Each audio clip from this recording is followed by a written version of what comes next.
Voilà un mot connoté bien négativement. Mais lisez Saint-Exupéry et vous changerez probablement d'avis. Pour l'auteur du Petit Prince, le désert est paradoxalement une source. C'est le parfait endroit pour trouver ou retrouver son humanité. On y prend conscience de la vraie valeur de l'humanité et de l'amour. On y comprend à quel point donner, sans demander en retour, est l'essence d'une vie réussie et accomplie.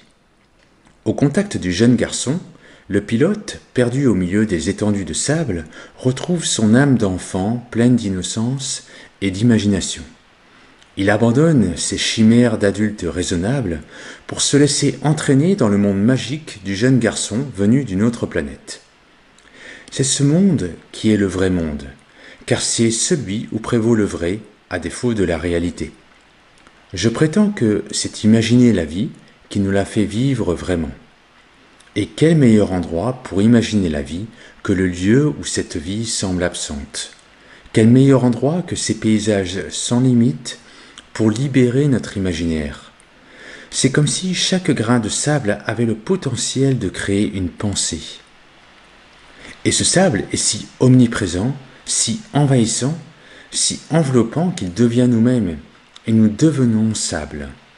Nous sommes comme absorbés par la nature, par le cosmos. Nous faisons un avec notre planète et l'univers. On retrouve d'ailleurs cette vision dans Terre des Hommes. Saint-Exupéry y décrit le terrible destin des esclaves achetés par les hommes du désert. Après des années de dévouement envers leur maître, ils sont finalement affranchis, libérés. Ils se laissent alors mourir, allongés sur le sable, paisiblement et sans amertume. Ils reviennent tranquillement à la terre, comme si c'était dans l'ordre des choses, c'est-à-dire dans l'ordre de la vie.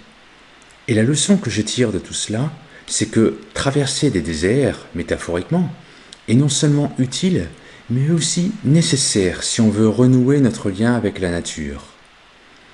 Si à un moment donné de votre existence, vous expérimentez une traversée du désert, peut-être un peu à la façon de Charles de Gaulle, une période où votre existence semble toucher au néant, profitez-en pour vous ressourcer. Laissez-vous mourir, entre guillemets, comme les esclaves de Terre des Hommes. Coupez tout contact avec le monde bruyant et bouillonnant. Faites le vide. Vous pourrez alors renaître plein de vie, car vous aurez renoué avec les éléments, et vous aurez le cœur riche de ces pensées que je compare à des grains de sable. Votre imaginaire, ainsi régénéré, vous permettra de vous libérer, par la pensée, de toutes ces contraintes imposées par notre société si régentée et réglementée.